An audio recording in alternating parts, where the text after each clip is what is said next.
Vou começar mais um vídeo, e falarei dos corpos espirituais animalescos da visão de Daniel. Falarei dos corpos espirituais que visitei. Irei falar do corpo espiritual do reino da besta. Falarei do corpo espiritual da igreja, e também dos reinos ferozes desse mundo. Irei falar na crença dos dons, e sobre a minha resposta ao arrebatamento da igreja. Falarei sobre a experiência sobrenatural e o ensinamento bíblico. Irei falar sobre as diversas formas de demônios do mundo espiritual. Falarei sobre os demônios reptilianos. Irei falar sobre os demônios sanguibetos. Falarei da região de prisão no mundo espiritual. Irei falar de como o cinema revela os demônios do mundo das trevas. Falarei dos demônios alienígenas. Irei falar do fermento dos fariseus dentro do coração. Falarei da falsa santidade hipócrita. Irei falar da grande tempestade de provações e também dos 4 tipos de exaltações. Falarei das batalhas espirituais de conquistas, e também de quando não deixamos Deus fazer as nossas escolhas e preferimos fazer as nossas. Irei falar de batalhas espirituais na empresa, na área judicial, na área sentimental, na área espiritual, na vida conjugal, na obra de Deus e batalha espiritual dentro do império de Satanás. Falarei sobre aquilo que o diabo levou e terá que devolver. Irei falar dos reinos físicos que já passaram na terra e do último reino terreno. Falarei de hierarquia no mundo espiritual, e também dos 100 igrejas que são os desigrejados. Irei falar da autoridade na família, autoridades espirituais, religiosa, política e empresarial. Falarei do conhecimento humano versus o conhecimento de Deus. Irei falar da Igreja Escarlata, a meretriz. Vou começar falando sobre os corpos espirituais animalescos da visão de Daniel. Esses corpos espirituais são aqueles animais onde entrei e vi as estruturas dos seus poderes. A Bíblia fala dos animais no livro de Daniel como reinos. Em Daniel 7 verso 4, o leão que aparece com 2 asas de águia simboliza o reino da Babilônia, e quem se assentava na mente do leão para controlar, era o rei Nabucodonosor. Em Daniel 7 verso 5, o urso com 3 costelas na boca simboliza o reino medo-persa. Em Daniel 7 verso 6, o leopardo com 4 asas e 4 cabeças simboliza o reino da Grécia, e na mente desse animal, Alexandre o Grande dominou o seu reino e expandiu. Em Daniel 7 verso 7, o animal terrível, espantoso e muito violento com dentes de ferro e 10 chifres simboliza Roma, e na mente desse monstro, o seu líder controlava todo o seu reino. Esses animais são os corpos espirituais que significam reinos, poderes e domínios. Quem controla a cabeça, também controla todo o corpo que é o sistema. Você pode estar pensando que os animais que eu vi não significam os reinos que governarão o mundo através desses impérios que eu acabei de falar. Falarei sobre os corpos espirituais que visitei quando fiquei invisível. O mundo tem vários reinos, e não precisa ser de um governo para ser chamado de império. Os reinos que eu vi foram os impérios da tecnologia, economia, educação, esporte, financeiro e outros que são apenas partes de um governo, mas mesmo sendo uma pequena parte do governo, não deixam de serem reinos. Quem domina a tecnologia, controla toda a população mundial em um sistema de redes conectando o planeta. Isso é um reino. Quem domina a educação, a cultura e a ciência, controla todas as mentes manipulando em seu favor. Quem domina a economia e as finanças, controla todo o dinheiro do mundo de diversas moedas controlando todos os bancos do mundo. Quem controla a religião, consegue dominar todas as crenças. A Igreja Católica é um reino religioso respeitado pelo mundo, que exerce grande influência sobre todas as nações. A Igreja Católica é a prova de que para ser um reino e controlar uma parte do sistema não precisa ser um reino de governo ou país político. A religião é um reino que controla todas as religiões, e impede que Deus venha operar. Uma pessoa presa em qualquer religião não enxerga a luz do Evangelho. O apóstolo Paulo, quando estava preso no judaísmo, era um homem cego. A religião faz isso. É uma trave que cobre os olhos das pessoas e impede que vejam a verdade. Tem igrejas evangélicas que são tão religiosas, e colocam um sistema doutrinário que não aceitam a oposição. Tem igrejas que colocam a doutrina chamada de pré-tribulação, que prega a igreja subindo antes da tribulação. Se Deus revelar para algum membro que a igreja não subirá antes da tribulação, eles não creem. Tem igrejas que creem na doutrina da mesotribulação, que é o povo de Deus subindo no meio da tribulação, e se algum membro não concorda, é chamado de rebelde. Tem igrejas que creem na doutrina do pós-tribulação, que é a igreja passando pela tribulação, e quem não acredita é um herege. Todas essas correntes têm erros e alguns acertos. Nenhuma é perfeita.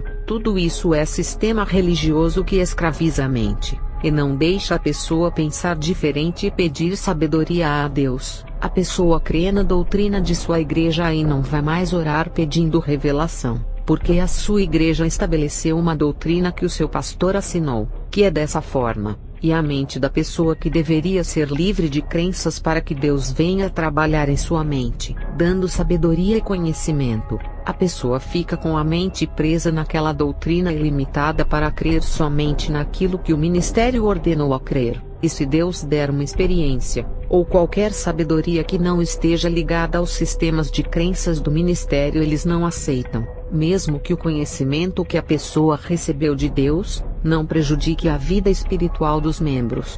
E não adianta fazer discussões inúteis se a igreja irá subir ou não, antes da tribulação, independente se o arrebatamento é antes, no meio ou depois. A igreja que vai se salvar e participar das bodas do Cordeiro tem que ser santa, não importa o período que a igreja será arrebatada. Essas são discussões que não acrescentam em nada. Tem igrejas que acreditam que estão no milênio, e outras creem que ainda está por vir. Tudo isso é a religião que só serve para dividir o povo, formando partidarismo religioso. Congregar é bíblico, tem que ser membro do corpo e fazer parte desse reino espiritual, mas esteja livre para crescer e não deixar os sistemas de doutrinas lhe prender, fechando a sua mente para o entendimento. Com oração e lendo as Escrituras, com o auxílio do Espírito Santo, irá crescer o seu entendimento, igual aconteceu com a mente do meu esposo, que enlargueceu em sabedoria. Imagina se você congrega em uma igreja tradicional que não crê nos dons do Espírito Santo.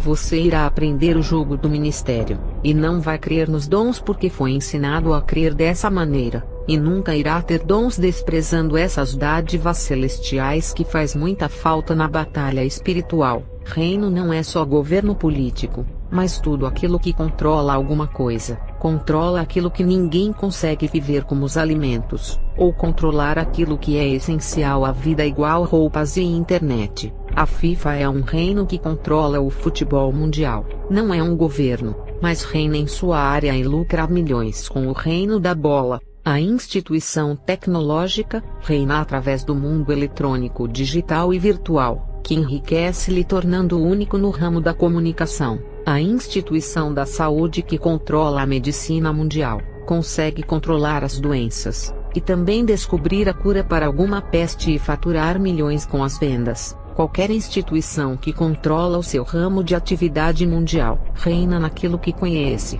Todas as instituições que controlam o seu ramo mundial, faturam milhões de dinheiros, e quando tem dinheiro, também tem poder. Não importa se o ramo é na área de saúde, tecnológica, economia, esporte, educação, política e religião, todas elas exercem influências no mundo, e as riquezas financeiras os seguem. Existem os reinos da tecnologia, medicina, esportes diversos, futebol, educação, religião e economia. A Olimpíada é um reino que controla todos os esportes. A ONU é uma instituição que controla a política, e instaura a harmonia entre as nações e a paz mundial. É o órgão mais influente do mundo, que só perderá para o reinado do Anticristo, que está simbolizado por uma besta de 10 chifres, 10 coroas e 7 cabeças, no livro de Apocalipse 13. Esse reino será o pior, porque irá subir do abismo do inferno para controlar a terra. Falarei do corpo espiritual do reino da besta,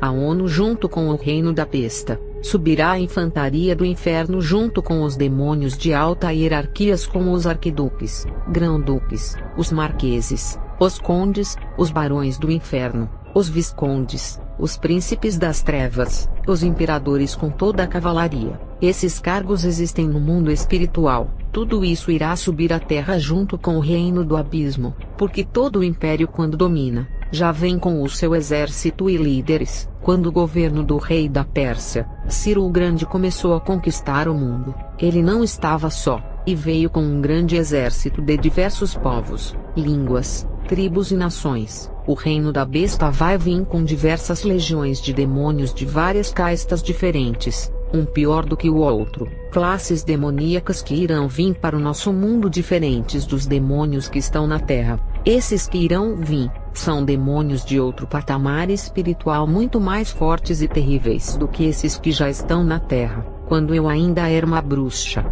os espíritos da feitiçaria falaram para mim, e algumas bruxas da escola que subiram para a terra, uma classe de demônios nobres do abismo que farão parte do reino das trevas do anticristo, e esses que irão subir do abismo, se unirão com os demônios que já operam nesse mundo, que são os espíritos malignos dos ares, terra e das águas, e ainda a população mundial apoiará esse reino com todos os exércitos de homens de todas as nações, reforçando as leis do reino sombrio do anticristo. No reinado do anticristo, o seu reino irá controlar os dois exércitos que são os soldados espirituais das trevas, e os soldados humanos da terra. Os espíritos dos ares serão lançados na terra, porque a região dos ares é onde os demônios formam barreiras para os anjos não descerem, igual aconteceu com o profeta Daniel, quando os reis da escuridão tentaram bloquear o anjo que estava trazendo uma resposta a Daniel. Esses mesmos demônios tentam bloquear as nossas orações que sobem. Os ares nos dias de hoje são infestados de demônios que deixam o céu azul negro de tantas potestades. Esses espíritos, ao serem lançados na terra, perderão o seu lugar no espaço. Os ares é o meio entre o céu e a terra, um lugar estratégico de bloqueio e impedimento, onde ficam os demônios superiores com os seus tronos flutuantes nos ares. Vai ter uma guerra nos ares para tomar esse ponto estratégico, onde esses demônios serão lançados na terra, e perderão os ares, que é um território importante na guerra espiritual. Os ares dos céus serão purificados, e a terra para onde vai cair essas potestades ficará pior, e esses demônios terríveis praticarão atrocidades com as pessoas e perseguirão os servos de Deus.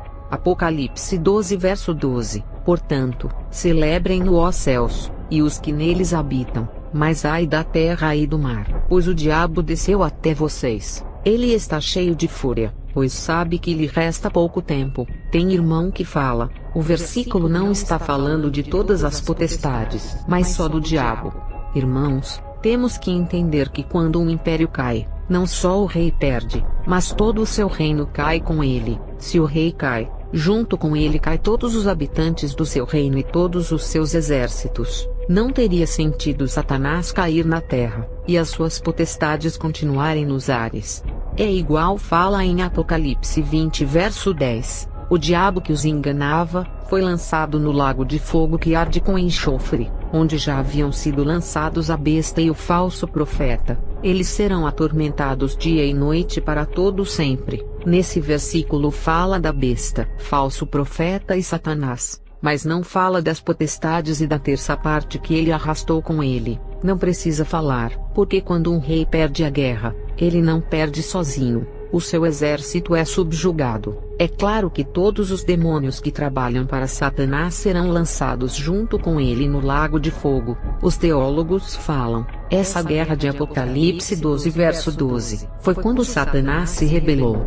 Mas perceba que o versículo é claro ao dizer, ai da terra e do mar, pois o diabo desceu até vocês. Isso significa que no mar já tem os animais e na terra já tem os habitantes. Quando Satanás se rebelou contra Deus, não tinha habitantes na terra. Essa rebelião que ele arrastou a terça parte dos anjos. Isso foi antes da criação de Adão e dos animais do mar. No versículo 12 fala assim, ai da terra e do mar. Não está falando do passado ou época remota antes da criação do primeiro homem, mas a profecia fala que no mar já tem os animais, e na terra já tem os seres humanos. No versículo 12 ainda fala que Satanás desceu com grande fúria, pois lhe resta pouco tempo.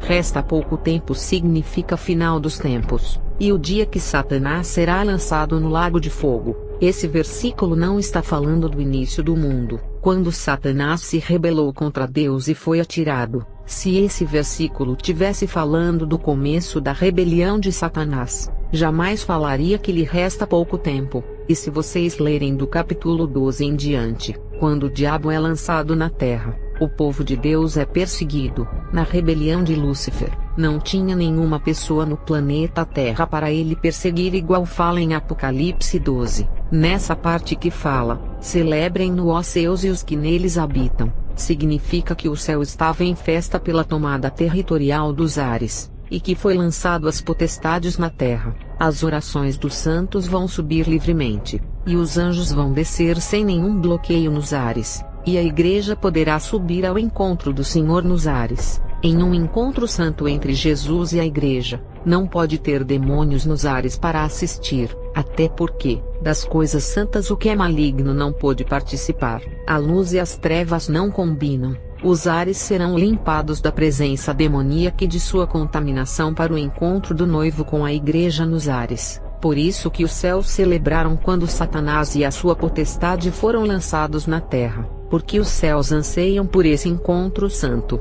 Qual o versículo que fala da rebelião de Satanás? Lucas 10 verso 18. Jesus respondeu: Eu vi Satanás caindo do céu como relâmpago. Observe que não houve guerra quando Satanás foi expulso. Ele simplesmente foi atirado em alta velocidade igual um relâmpago que cai sobre a terra. É claro que a terça parte que ele arrastou foram lançados juntos na terra. Esse versículo não tem nada a ver com Apocalipse 12 verso 12, onde aconteceu uma guerra e foi nos ares. Já em Lucas 10 verso 18 não houve guerra, e sim uma expulsão da morada santa de Deus. O livro de Apocalipse é um livro do tempo do fim. Apocalipse 12 está falando do final dos tempos. Voltando a falar das instituições, o reino não precisa ser político e não está ligado ao governo. A Igreja de Jesus é a prova de que está reinando na terra sem estar ligada à política. A igreja, mesmo sendo pobre financeiramente e sem poder de influência mundial, foi considerada um reino por ser uma instituição formada pelo povo de Deus. Em 1 Coríntios 12 verso 27, vocês são o corpo de Cristo, e cada um de vocês são membros desse corpo.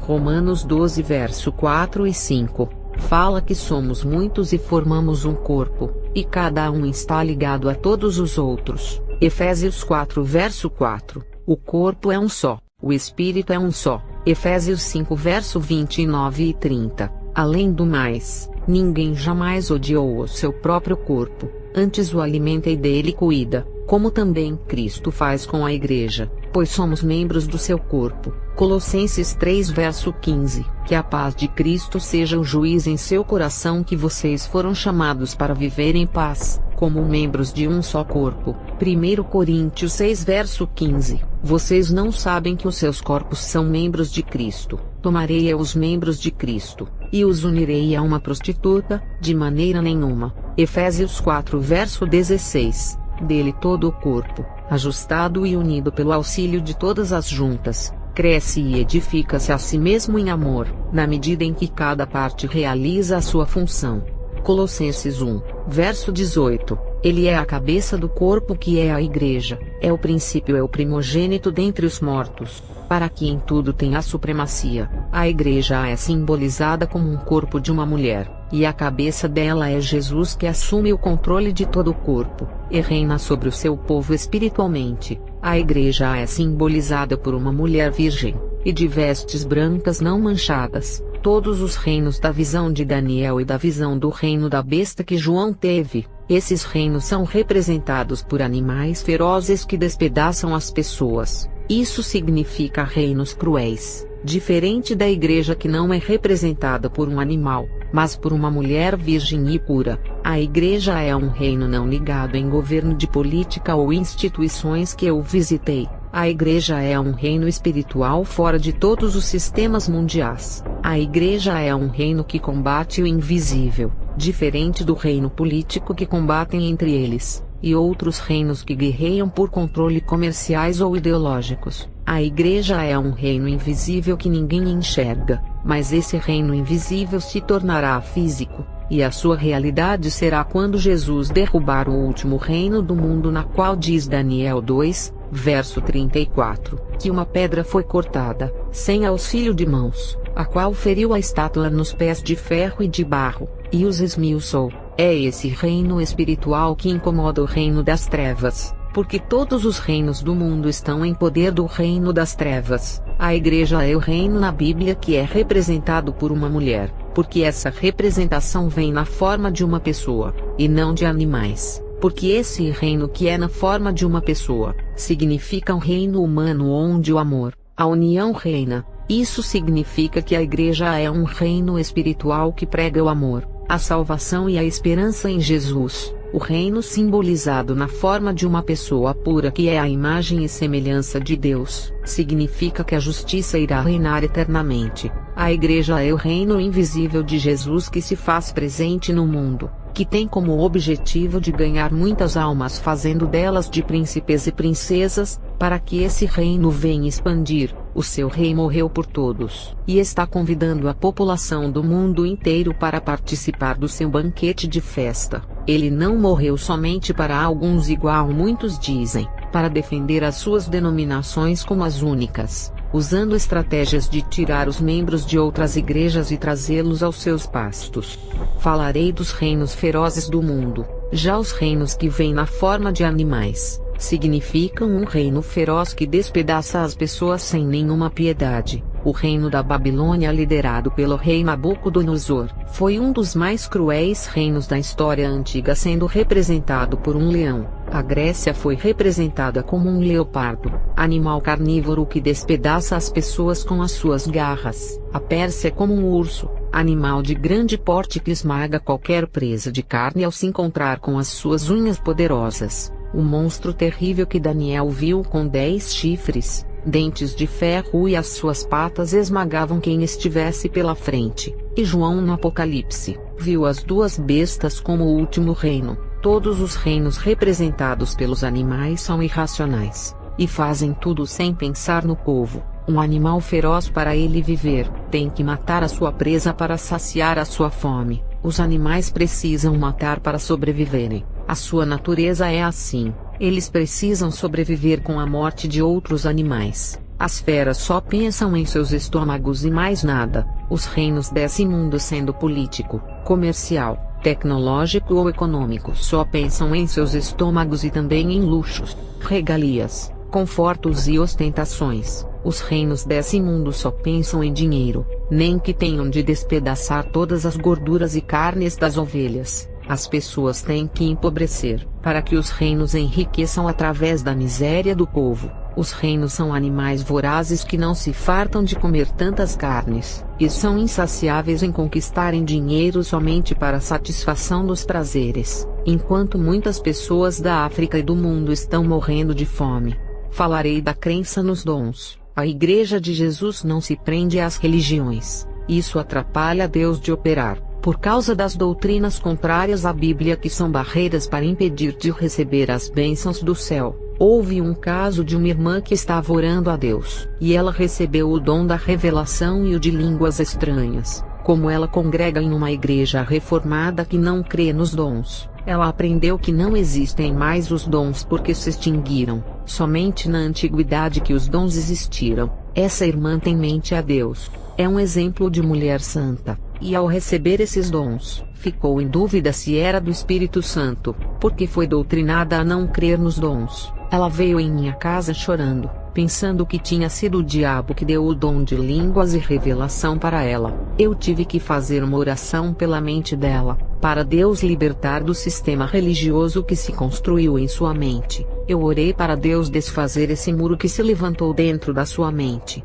e assim ela viesse a enxergar o poder de Deus que já estava trabalhando em sua vida, e dando até dons de presente para essa mulher. Um jovem do mesmo ministério dela, que também foi ensinado a crer da mesma forma, me disse o porquê ele não recebia o dom de línguas estranhas quando pedia a Deus. Eu disse a ele: tudo é possível ao que crer. Você foi doutrinado a não acreditar, e mesmo que ore a Deus pedindo o dom, o seu coração está com dúvidas. E ele fez algumas perguntas sobre o arrebatamento. Mesmo sabendo que o meu ministério é pentecostal, aquele jovem já estava em dúvida, esperando uma palavra minha para tomar uma decisão, se ficaria ou não em seu ministério não pentecostal. Ele usou o termo arrebatamento para ver o meu ponto de vista. Eu não sou aquela pessoa que se aproveita de uma situação para pescar a alma para o meu ministério. Não trabalho o evangelho dessa forma, se aproveitando de algo que irá me favorecer. Eu não chamei aquele jovem para congregar comigo, porque eu não sei se o lugar dele é lá. Cada pessoa tem o chamado para congregar em um lugar, e quem chama é o Espírito Santo. E quando pensamos que é em nossa igreja que aquela pessoa irá congregar, Deus manda para outra igreja no lugar certo onde o seu ministério irá se cumprir. Sobre congregar em algum lugar, eu nunca falaria para esse jovem congregar em alguma igreja se Deus não me fazer saber, porque é responsabilidade do profeta mandar alguém congregar, sem o consentimento de Deus. E se o jovem desviar, ou ter o seu ministério paralisado na igreja onde o profeta direcionou, quem será culpado, senão o profeta que o direcionou? Sobre pedir revelação sobre congregar em ministério para alguém ser membro, eu não peço, mas oro para Deus revelar a pessoa que precisa de uma igreja para congregar. Falarei sobre a minha resposta sobre o arrebatamento. Eu não assumi a posição da crença do ministério onde congregava, para não assumir partido ou tentar convencer que a minha congregação é melhor do que a dele, mas falei da suficiência do poder de Jesus. A respeito do arrebatamento, eu disse a ele que independente de Jesus vir antes, no meio ou depois da tribulação, se a colheita não estiver madura ele não virá. Jesus não pode arrebatar a igreja antes da tribulação por não estar madura, ou pode fazer que algum avivamento aconteça no meio do povo antes da tribulação. A igreja pode alcançar a metade da tribulação e se aproximar mais de Deus, e assim ser arrebatada ou ficar até o final da outra metade da tribulação. A igreja pode passar pela grande tribulação, e através do sofrimento amadurecer espiritualmente e ser arrebatada. Uma coisa eu tenho certeza, que independente do período, a igreja tem que estar madura para a colheita em um desses períodos. Eu só assumo uma posição em que período a igreja vai subir, se Deus me revelar, e que ninguém é obrigado a concordar e continuar crendo em suas crenças. E se Deus revelar para algum irmão sobre o período em que ocorrerá o arrebatamento, amém, louvado seja Deus. Quando se trata de assuntos que têm dividido opiniões, eu não defendo revelação de ninguém, só faço isso se a revelação não dividir, mas unir o povo, e só dou apoio se o irmão da revelação não defender sistemas doutrinários que não afetam a santidade. Revelação que afirma que aquele sistema é certo, causa mais divisões no meio do povo, e isso não irá fazer uma pessoa crescer na fé, se a igreja subirá antes ou depois. Eu não me posiciono em crer em nenhuma corrente, e prefiro fazer a vontade de Deus. Falarei sobre a experiência sobrenatural e o ensinamento bíblico. Existe uma diferença entre os dois que não pode ser confundida. No YouTube, vemos canais que só postam experiências sobrenaturais e canais de ensinamentos bíblicos. O que me entristece é alguém entrar em um canal que posta experiências sobrenaturais e fica comparando com versículos da Bíblia como se o canal fosse de heresias ou de alguma seita. Se o canal é de ensinamento bíblico é diferente. Pode colocar comentários por ter dúvidas de algum ensino, sem ofender ou contender. Canal de experiências. Não há explicação de querer procurar uma experiência pessoal que a pessoa teve com Deus, querendo achar na Bíblia. É a mesma coisa de pegar a minha experiência de quando era bruxa e querer encontrar na Bíblia. Isso é pura malícia, porque a pessoa que está fazendo isso, sabe que um testemunho dessa extensão não vai estar na Bíblia. Primeiro, a maioria das experiências que eu tive era quando estava no mundo das trevas, e algumas depois de cristã. A Bíblia é um livro sagrado, e não tenho o prazer de ficar revelando tudo o que é profano do mundo das trevas. A Bíblia não irá falar de como as bruxas faziam rituais para ficarem encantadas, e não vai falar de como as bruxas dominam os 4 elementos da terra, e muito menos revelar como as bruxas conseguem evoluir de níveis espirituais. Isso não está na Bíblia, mas existe no mundo espiritual, que não é um pequeno quadrado de mundo que cabe em uma Bíblia de 66 livros. Olha o tamanho da Bíblia. e compara com o universo que Deus criou, os críticos têm que abrir a mente, de que é muito pequena em questão sobrenatural, porque o que vocês dizem não irá mudar nada em favor de vocês, e o mundo espiritual continuará sendo o mesmo porque foi criado assim. O que é um absurdo, é comparar o testemunho de uma bruxa com a Bíblia, como se a minha história estivesse escrita em um livro de 2000 anos atrás, ou mais. A maioria diz que o Antigo Testamento tem entre 2450 a 3500 anos, e o Novo Testamento com seus 1600 anos, e querem que a minha vida esteja escrita nesse livro. Se querem provar dos rituais que as bruxas fazem, não é na Bíblia que irão encontrar, mas em diversos livros de feitiçarias. Se os críticos não acreditam que uma bruxa pode se materializar, então compra os livros e façam os rituais vocês mesmos, e vejam a prova. A Bíblia não é um livro de feitiçaria, mas é o livro da salvação. Tudo o que um crente precisa para ser salvo está ali, conforme o salmista falou, que a palavra de Deus é a lâmpada para os nossos pés e luz para o caminho. Essa palavra está escrita no livro de Salmos 119 verso 105. É um livro da luz, e não tem prazer de revelar as trevas. Vocês só irão ler sobre feitiços de bruxaria no livro de Êxodo capítulo 7 e o capítulo 8, quando os magos de Faraó imitaram os milagres que Arão e Moisés realizaram.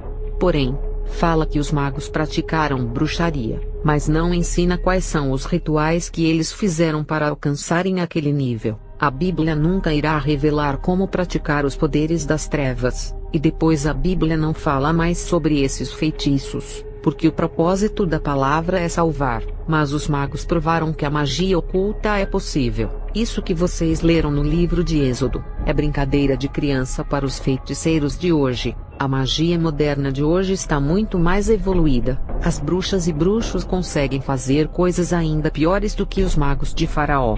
Falarei das diversas formas de demônios do mundo espiritual. Um crente da minha rua que vivia orando a Deus falou de uma visão que ele teve de um demônio que era parte inseto, parte humano e parte cachorro, e os críticos da igreja começaram a questionar aonde estava na Bíblia. É claro que esta descrição de demônios não está na Bíblia, e a pessoa usa esses argumentos para escandalizar o irmão na frente dos membros da igreja, fazendo ele se passar por louco. A Bíblia não tem o prazer de fazer aquela propaganda do diabo, falando de suas características de como ele é. A Bíblia não faz marketing para ele ficar famoso através da sua altura, peso, olhos e cor, porque muitos que criticam as experiências, queriam que a Bíblia falasse todas as características demoníacas, dando mais ênfase ao diabo do que nas coisas de Deus, porque todas as visões eles querem que estejam na Bíblia para acreditarem nos relatos. E tem irmãos que falam assim: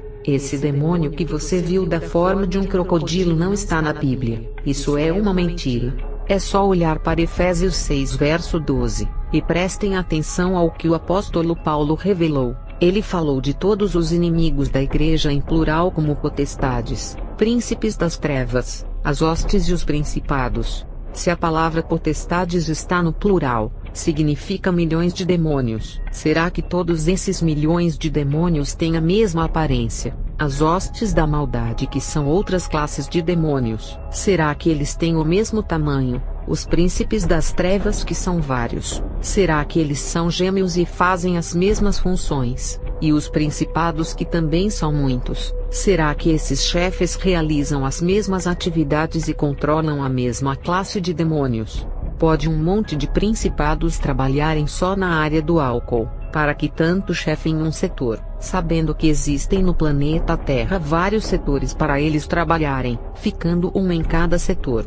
Cada principado tem o seu território de controle, sem precisar um interromper o outro. Efésios 6 verso 12, está falando que existem classes de demônios uma diferente da outra, e se existem classes diferentes, cargos de hierarquias diferentes, sendo assim, também existem espécies diferentes, formas diferentes e demônios com aparência diferente. Não pense que os demônios são iguais em aparências, e têm os mesmos cargos fazendo as mesmas obras malignas. Então, se um irmão relatar uma espécie de demônio que ele viu, não zombe. Em cada classe demoníaca que o apóstolo falou em Efésios 6 verso 12, está no plural, o que significa que são milhões deles. Se algum irmão ver 2 demônios, um diferente do outro em suas formas e aparências, os críticos queriam que uma classe de milhões de demônios fosse igual em suas aparências, todos gêmeos. Tem críticos que só enxergam os demônios fazendo as mesmas atividades, e que não podem cada um deles fazer algo diferente um do outro.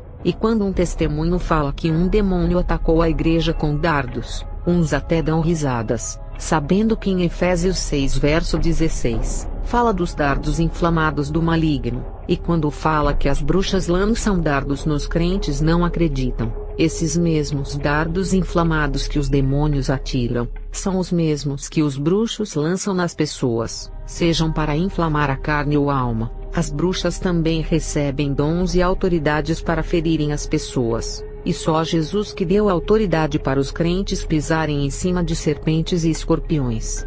Se algum crente falar que viu um demônio parte humano e parte aranha, com dentes de leão e os pés de touro, não irão acreditar porque a Bíblia não relatou as características de algum demônio assim, mas o mundo espiritual revelou a Daniel a animais estranhos. Imagine se Deus revelasse cada demônio da classe das hostes da maldade para o apóstolo Paulo, em Efésios 6 verso 12, e revelasse cada um demônio da classe das potestades a Paulo, e também mostrasse cada rosto das aparências dos principados, incluindo cada príncipe das trevas expondo as suas características. Quantos livros o apóstolo Paulo iria escrever, só descrevendo as formas de cada demônio? Seria milhões de cartas falando das aparências físicas demoníacas, o que seria improdutivo para a igreja. É uma perda de tempo, mas Deus não revelou as aparências a Paulo, porque se fosse para revelar, ficaria meses e mais meses conhecendo todos os rostos. Isso não edifica a igreja. Então Deus só revelou que existem potestades, hostes e príncipes das trevas. Isso já é o suficiente para saber que cada classe tem milhões deles, de diferentes aparências e formas, mas tem irmãos que recebem algumas revelações, das formas físicas que estão incluídas em uma dessas classes de demônios do livro de Efésios 6 verso 12. Deus não irá revelar milhões dessas aparências demoníacas, porque foram 1/3 de milhões e milhares de anjos que foram lançados na terra, mas alguns demônios, Deus revela as suas aparências com certeza. E tem os crentes críticos que zombam quando um irmão começa a falar que viu um demônio de uma aparência de alienígena, se não acreditam. O que falar de Apocalipse 9, verso 3 ao 7, da fumaça saíram gafanhotos que vieram sobre a terra, e lhes foi dado poder como o dos escorpiões da terra. Eles receberam ordens para não causar dano nem à relva da terra, nem a qualquer planta ou árvore, mas apenas aqueles que não tinham o selo de Deus na testa. Não lhes foi dado poder para matá-los, mas sim para causar-lhes tormento durante 5 meses. A agonia que eles sofreram era como a da picada do escorpião. Naqueles dias os homens procurarão a morte, mas não a encontrarão. Desejarão morrer, mas a morte fugirá deles. Os gafanhotos pareciam cavalos preparados para a batalha. Tinham sobre a cabeça algo como coroas de ouro, e o rosto deles parecia rosto humano. Quando fala das características dos demônios do abismo, que é parecido com cavalos aparelhados com coroas em suas cabeças, cabelos de mulheres com os rostos de homens, tinham dentes de leão, asas, couraças de ferros e caudas de escorpiões. Existe no mundo espiritual coisas mais alienígenas do que essas criaturas que serão soltas na terra. Essa é a explicação que milhões de demônios, não todos, mas a maioria são híbridos com misturas de animais, insetos e humanos. Na mitologia grega, vocês irão ver homens híbridos como o Minotauro, sirenes, sátiros, cola, grife, hárpias, quimeira, centauros, esfinge, medusa e outros. Como pode alguém criar monstros tão perfeitos dentro de uma Grécia pagã e cheia de feiticeiras, um território de Satanás, com uma variedade de estátuas dos deuses? Era comum nessa época as feiticeiras terem visões. O rei Saul, consultou uma bruxa que é a pitonisa de Endor, e ela teve visões com um demônio que subia do inferno com a aparência do profeta Samuel. Era comum as bruxas da antiguidade terem visões e descrever tudo aquilo que viam. A Grécia era um caldeirão do paganismo. O que não faltava era feitiçaria para descrever os demônios da mitologia grega como os deuses, heróis, semideuses, metade homem e animal. Tudo isso foi alguém que viu esses demônios, e revelaram as suas formas para fazerem estátuas em suas homenagens. No cinema, na Marvel e DC, estão cheios de personagens híbridos como Knu, Capitão Louco, Carnificina, Shumagora, Carniça, Fera Negro, Ratus, Frankenstein, Professor Kurt e Connors, que são os vilões híbridos. E tem os heróis híbridos, que é o Hulk, Homem-Aranha, Pantera Negra, o Super-Homem, que por ser de outro planeta, é um alienígena. Todos esses demônios existem no mundo espiritual, ninguém criou por acaso. Tudo isso foi revelado pelos feiticeiros que tiveram muitas visões, e descreveram esses demônios que estão sendo famosos nos cinemas e sendo adorados pelos fãs. Os atores fazem os papéis desses demônios do cinema trabalhando para eles, e fazendo propaganda de suas imagens no mundo, tornando-os muito conhecidos no planeta com o objetivo de conquistarem milhões de fãs. A indústria de filmes lucra muito dinheiro, transformando milhões de pessoas em idólatras dos seus personagens. As pessoas pensam que são fãs do Homem de Ferro, mas estão sendo fãs de um demônio que é líder da tecnologia. Ele é um demônio híbrido, parte ferro, parte humana e parte digital, que controla a tecnologia. O cinema e a Marvel devem ter contratado os feiticeiros de níveis muito grande, porque eles revelaram os demônios mais terríveis do mundo, que só perdem para os que irão se soltar do abismo. Quando era uma bruxa, eu vi alguns personagens do cinema da Marvel e da Disney. Eles saíram dos Estados Unidos e visitaram a Escola das Bruxas aqui no Brasil. Eu posso afirmar, porque eu os vi com os meus próprios olhos, que todos os personagens desse mundo são demônios que estão enganando e levando milhões para o inferno. A palavra fã não existe no mundo espiritual. Ela é idolatria que está camuflada pela palavra fã. Foi isso que o demônio me revelou quando ainda era uma bruxa. Falarei sobre demônios reptilianos. Eu tive contato com os demônios reptilianos em 1993. Eles são demônios de uma classe evoluída de grande conhecimento tecnológico, e têm uma sabedoria profunda na área da ciência e filosofia. Eles são extraterrestres, não porque moram em outro planeta, mas são de outra dimensão espiritual que não faz parte do nosso planeta. São materialistas, demônios que têm orgulho e soberbas e cheios de ideologias. É uma raça de alta patente que controlam o mundo através das redes de internet. Eles consideram a humanidade como seres primitivos iguais macacos, considerando as pessoas como seres irracionais, e querem usar os humanos através do controle mental para dominarem o mundo. Eles colocam uns contra os outros, controlando a mente através dos dardos. Eles são os demônios da morte espiritual, que usam a tecnologia para corromperem a fé através de sites pornográficos, seriados do cinema de bruxaria, novelas homoafetivas, e filmes de muito sangue derramado, e prendem os crentes nas redes sociais, e outros deixam viciados nos games. Eles são demônios tão inteligentes, que conseguem prender as pessoas facilmente em suas ciladas como redes sociais, e causam divisões através da internet. As suas habilidades estão dentro de seu campo de atuação, que é a tecnologia, onde as pessoas buscam fama através de ser um youtuber famoso, gravar vídeos para o TikTok e o Kawaii. Eles estão controlando a economia, e inspiram os homens para a criação de várias moedas e cédulas de papéis. São demônios das grandes empresas e bancos financeiros. Escravizam e dominam os amantes do dinheiro. Eles controlam os setores militares dos exércitos mundiais. Esses demônios estão envolvidos na área das celebridades, e fazem um cantor se destacar mais do que os outros, ou um ator se destacar em primeiro lugar no cinema, e fazem um político se destacar entre muitos no cenário mundial. Os reptilianos estão envolvidos nos veículos de comunicação das mídias televisivas. Eles decidem os governos mundiais através dos pactos.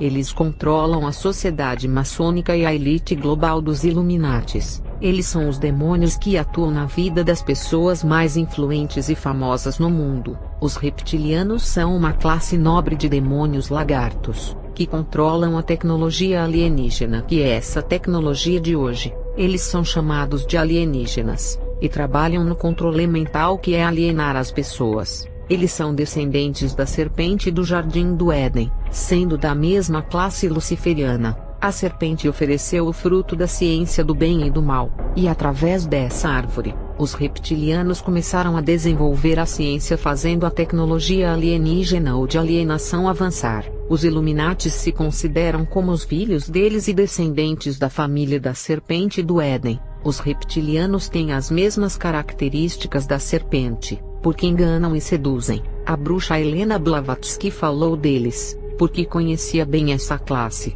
Eles não são de carne igual muitos dizem, eles são demônios serpentinos, perversos e astutos que se materializam em celebridades assumindo a forma de pessoas famosas. Esses demônios serpentiformes estão trabalhando para a marca da besta controlar a Terra. Eles se transformam em discos voadores e em extraterrestres. Se uma pessoa dizer que viu um extraterrestre ou algum disco voador, acreditem, porque são os reptilianos que se transfiguram nessas coisas. Eles também podem abduzir uma pessoa que é rapto em alta velocidade, e com a abdução, eles podem jogar qualquer pessoa em uma parte do planeta.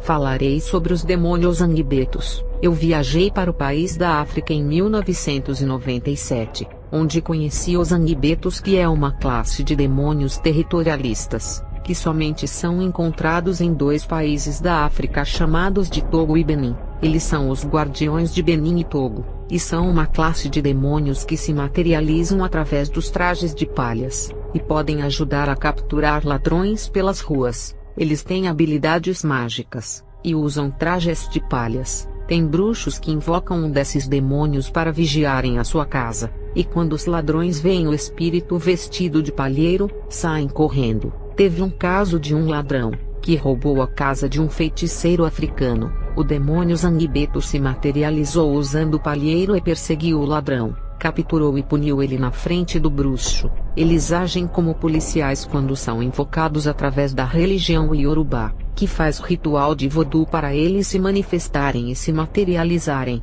Esses espíritos vigiam as pessoas à noite e rastreiam. Eles são os guardiões vodu da noite da religião Yorubá, conhecidos como homens da noite. São demônios da vigilância territorial que dominam esses 2 países africanos. Pastores que fazem cultos à noite nesses países irão ficar de frente com esses espíritos malignos. Esses demônios patrulham os seus territórios, para verem se alguém está invadindo os seus territórios e roubando as suas almas. Iguais os pastores que vão pregar em suas áreas e são confrontados, eles se materializam em fantasias de palheiro para se comunicarem com as pessoas. Eles assustam as pessoas com essas fantasias. Eu pude ver um deles se materializando no meio do povo, e somente os bruxos de alta escala conseguem invocar eles para possuírem os trajes de palhas.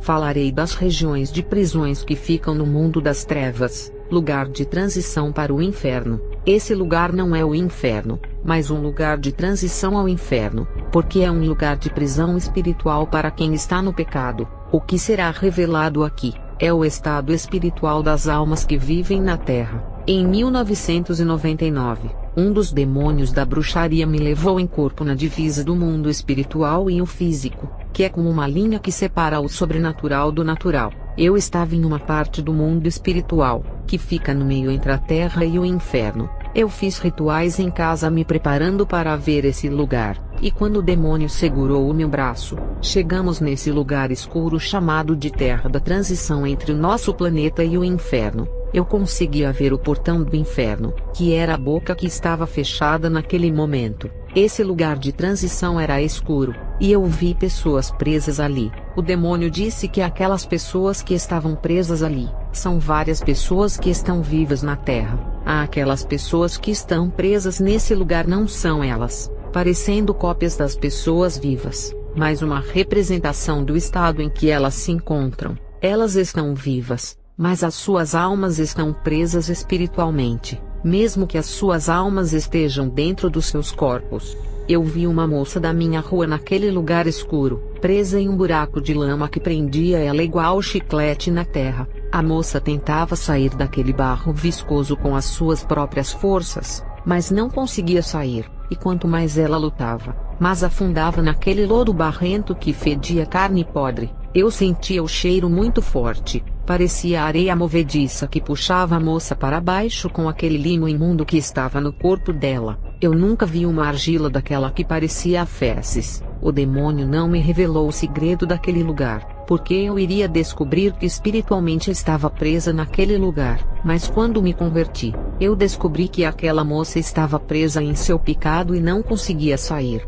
Todas as pessoas que praticam pecados na terra, as suas almas ficam presas no mundo espiritual. A alma da pessoa, mesmo estando no corpo, fica uma cópia dela representada no mundo espiritual das trevas como uma cópia da original. Por isso que muitas almas são oprimidas e têm depressão, por ter uma parte dela naquele lugar. E aquela moça praticava o pecado da fornicação que lhe prendeu em prisão espiritual. Não era só ela que vi presa nas lamas daquele lugar, mas muitas pessoas também. Eu vi vários tipos de prisões espirituais nesse lugar. Eu vi poços das aflições que prendiam as almas, não deixando elas saírem. Todas as vezes que elas subiam até a borda do poço, escorregavam e caíam para dentro dele de novo. Aquelas almas estavam sedentas naqueles poços, porque se entregaram aos próprios pecados, tentando se saciarem em seus próprios prazeres. Jeremias 2 verso 13. O meu povo cometeu 2 crimes.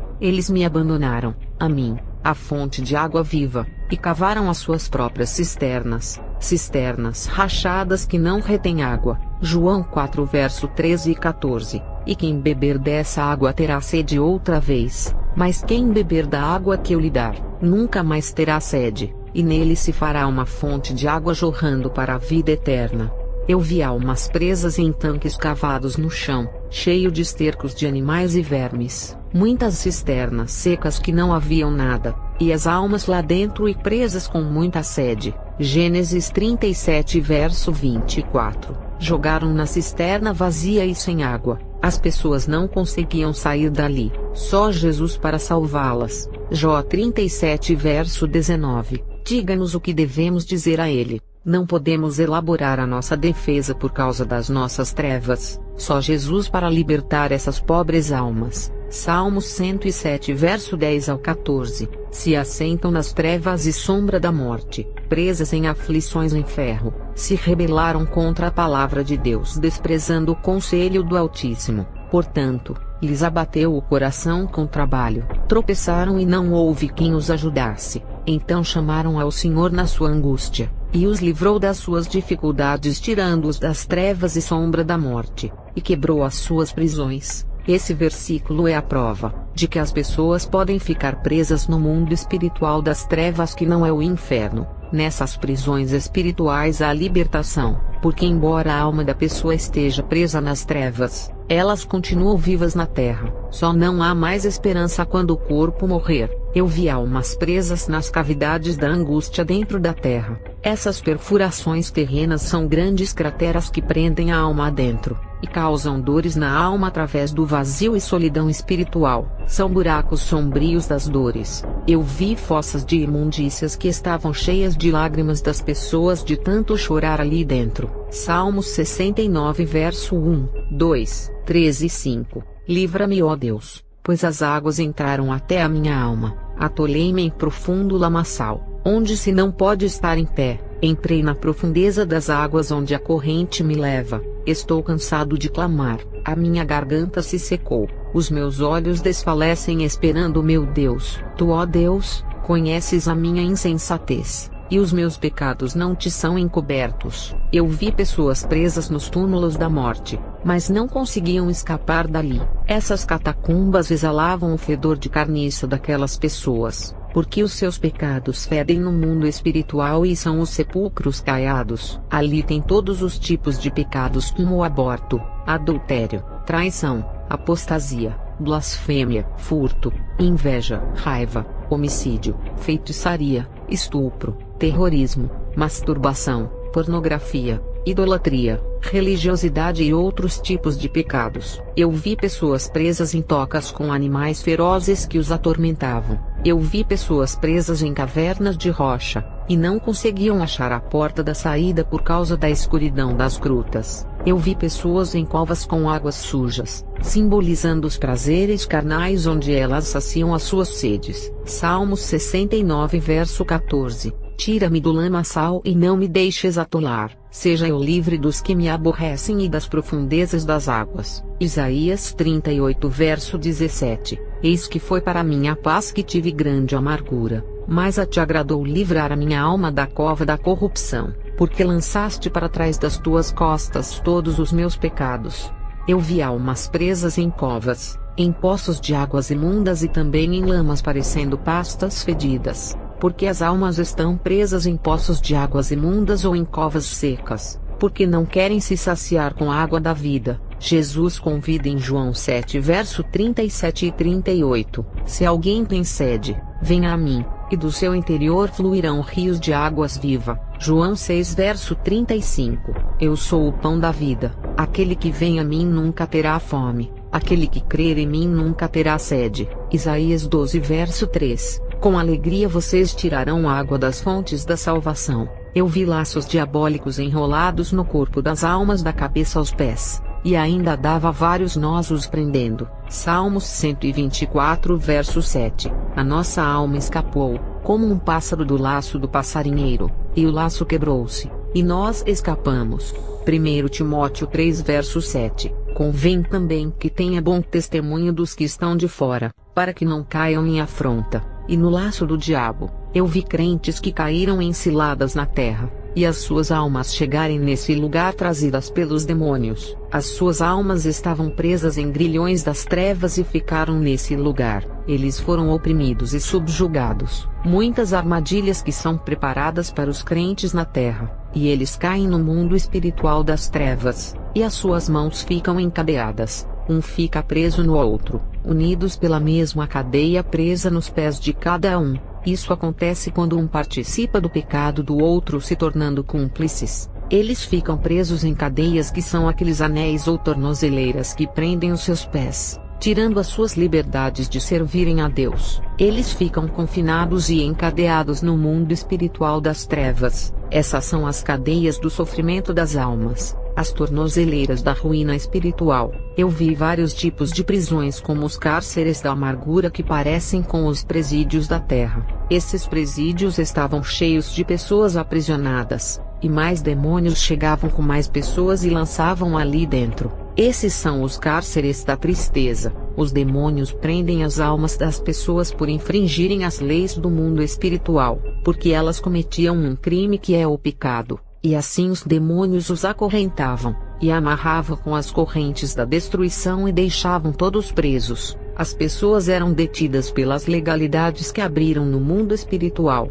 Alguns crentes chegaram presos com algemas da angústia em suas mãos e mais nada, o que significa que eles não irão poder usar as suas espadas enquanto estiverem com as mãos presas. Isso significa que não poderão pregar a palavra, elas não terão poder para libertar ninguém, enquanto estiverem com as mãos algemadas. Outros só tinham tornozeleiras que prendiam os dois pés, que significa que não podem marchar para fazer a obra, porque estão presos. E os que têm as mãos e os pés presos estão em pior situação, pois não podem ir para a guerra, porque não podem movimentar as mãos e nem as pernas. Eu vi as masmorras da assolação que ficam em lugares mais para baixo, lugares mais inferiores do mundo espiritual das trevas. As pessoas ficam isoladas e escondidas nas masmorras subterrâneas e cheias da escuridão onde não há luz, com todos os prisioneiros do pecado. Eu vi os calabouços sombrios que são lugares tristes e úmidos, lugares da desolação.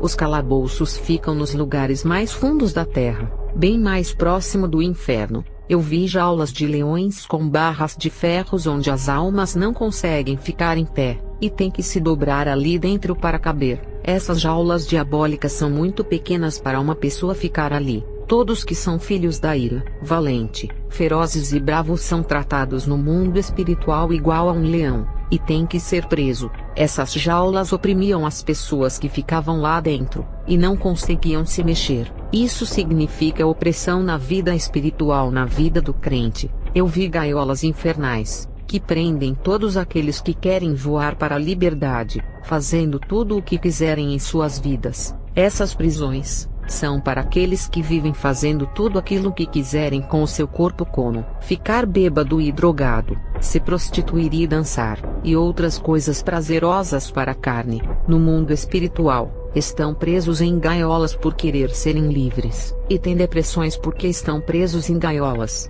mesmo com tantas prisões diferentes uma da outra. Aquele território onde eu fui é uma região de cativeiro espiritual. Uma região inteira de cárcere privado. Todos ali estão em estados de deploração, são servos de Satanás, e estão aprisionados em seus domínios e submissos ao seu querer com o jugo da servidão. Por isso que as pessoas sofrem na terra, porque as suas almas estão presas no mundo espiritual, e sofrem lá.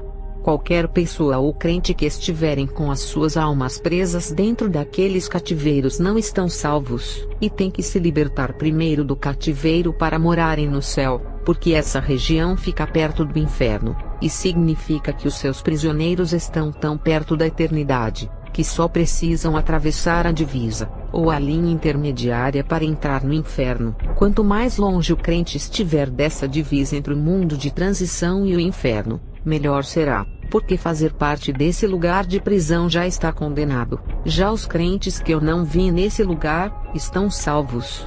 Quando eu estava caminhando com aquele demônio, eu vi um anjo entrar na região dos que estavam presos, e ele com a sua espada cortou o cadeado de um dos cárceres e soltou um dos prisioneiros, e depois tirou as correntes de suas pernas e as algemas das suas mãos, e depois voltou a trancar o cárcere deixando os outros presos. Eu perguntei ao demônio se podia acontecer isso. Ele me respondeu assim: aquele homem se converteu em uma igreja e foi liberto lá. Não pode ficar um fio de cabelo dele aqui. Os pecados que julgavam ele os colocou nesse presídio, mas foram apagados pelo sangue do homem da cruz. E quando os pecados são apagados, todas as dívidas são quitadas, e a alma absolvida não pode ficar em prisões nesse lugar e nem no nosso poder, porque a sua alma não nos pertence mais. Depois que o demônio me explicou isso, outro anjo entrou ali, e com a sua espada cortou os grilhões que prendiam os pés e mãos de uma mulher crente, que depois de muitos anos na igreja como diaconisa servindo no seu ministério,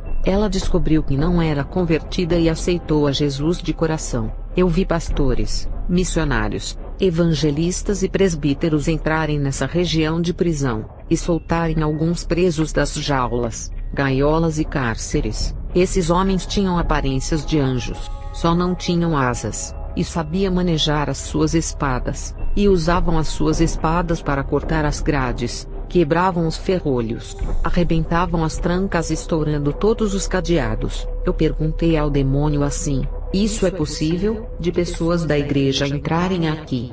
O demônio me respondeu: esses são os anjos mensageiros da terra, que foram chamados para libertarem através do Evangelho.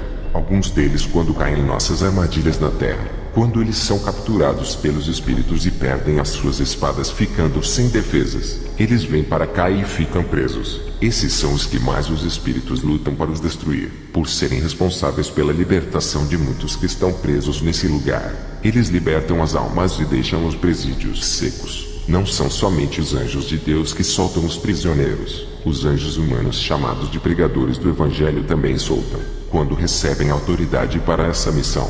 Quando o demônio disse isso, apareceu um anjo com a forma feminina de espada que cortou uma jaula pelo meio, e salvou uma mulher que estava dobrada lá dentro sem se mexer, e depois aquele anjo de forma feminina ficou com a forma de uma mulher, e a espada que ela carregava se transformou na Bíblia. Eu reconheci aquela mulher. Ela pregava nos lares e tinha muitas conversões, e também evangelizava nos presídios femininos e hospitais. Essa mulher fazia muito mais coisas do que esses crentes que só pregam em púlpito e não saem do templo. Essa mulher foi reconhecida como uma guerreira no mundo espiritual, e tão valente igual a Débora da Bíblia. Tem muitas igrejas que querem calar essas mulheres e proibirem de pregar o Evangelho. eu vi uma mão do céu tirando uma alma que estava dentro de um poço muito fundo. A alma foi pega pela sua mão e tirada dali. A pessoa que foi liberta era um ímpio que, não aguentando mais, clamou a Deus. E o Salmo 69,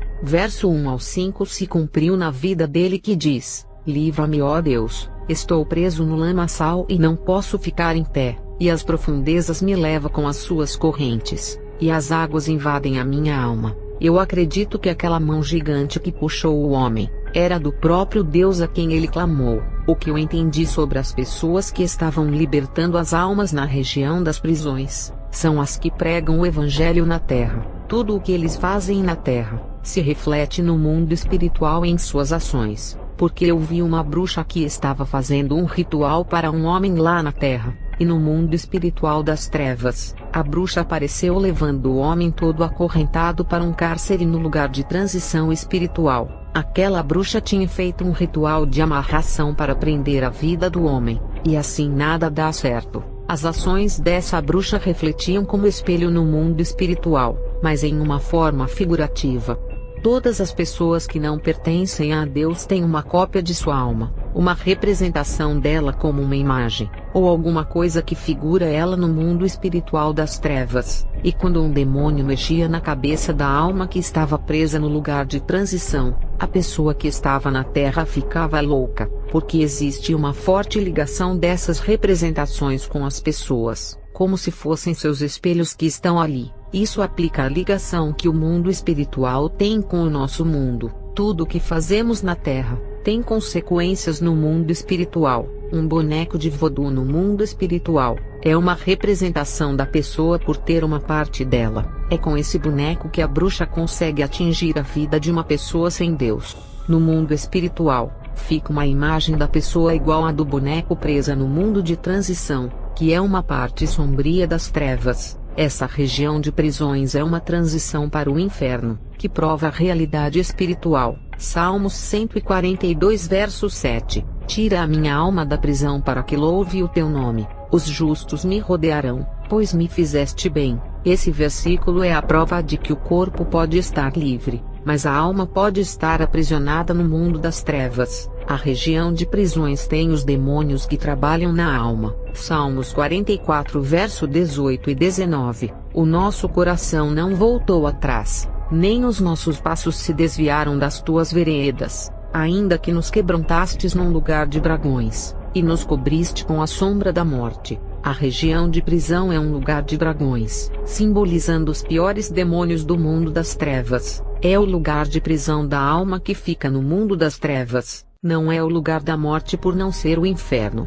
mas a sombra da morte passa pelas pessoas que estão presas, causando grande sofrimento. Salmos 88 verso 12. Acaso são conhecidas as tuas maravilhas na região das trevas, e os teus feitos de justiça na terra do esquecimento? Terra do esquecimento é quando a alma da pessoa está presa no mundo das trevas, e ninguém se lembra dela, e nem oração fazem e nem vão visitá-la. Ela fica sozinha no pecado, e a solidão que entra no seu coração é porque a sua alma está abandonada na terra do esquecimento. Às vezes, a pessoa está em um baile cheio de pessoas, bebe, conversa e pratica atos sexuais, mas se sente sozinha, porque a sua alma está abandonada e no esquecimento, e nada do que faça irá tirar a sua alma da prisão, a não ser uma libertação dos seus pecados para que a sua alma saia da região das trevas. Todas essas pessoas têm vários pecados, mas tem aquele pecado preferido que a pessoa mais pratica,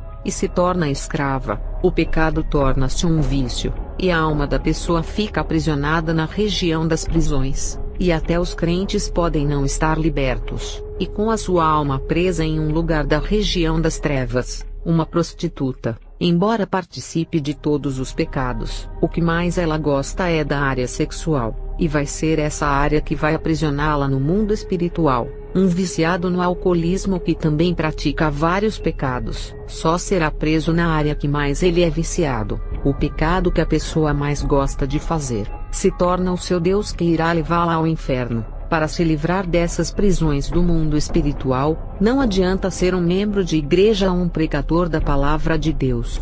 A pessoa que vive dessa maneira é apenas mais um joio da igreja. A conversão tem que ser verdadeira, e o próprio Jesus libertará a alma dessa região das trevas. Isaías 42 versos 6 e 7. Eu, o Senhor, o chamei para a justiça, segurarei firme em sua mão, eu o guardarei e farei de você um mediador para o povo e uma luz para os gentios, para abrir os olhos dos cegos, para libertar da prisão os cativos e para livrar do calabouço os que habitam na escuridão. Quando Jesus chama para viver uma vida reta, ele segura em suas mãos, e lhe fará um pregador dos povos gentios para abrir os olhos dos cegos, e libertar as almas que estão presas em cativeiros e calabouços, tirando essas almas que habitam na escuridão, embora elas vivam no mundo, trabalhem e façam algum curso parecendo normal, a sua alma pode estar presa e vivendo na escuridão. Mateus 11 verso 28. Venham a mim, todos os que estão cansados e sobrecarregados, e eu vos aliviarei. Salmos 18 verso 19. Ele me deu total libertação, livrou-me porque me quer bem. Gênesis 49 verso 18. Ó Senhor, eu espero a tua libertação. João 8 verso 36. Portanto, se o Filho vos libertar, sereis livres. Colossenses 1, verso 3 e 14. Pois ele nos resgatou do domínio das trevas, e nos transportou para o reino do seu Filho amado, em que temos a redenção, a saber, o perdão dos pecados.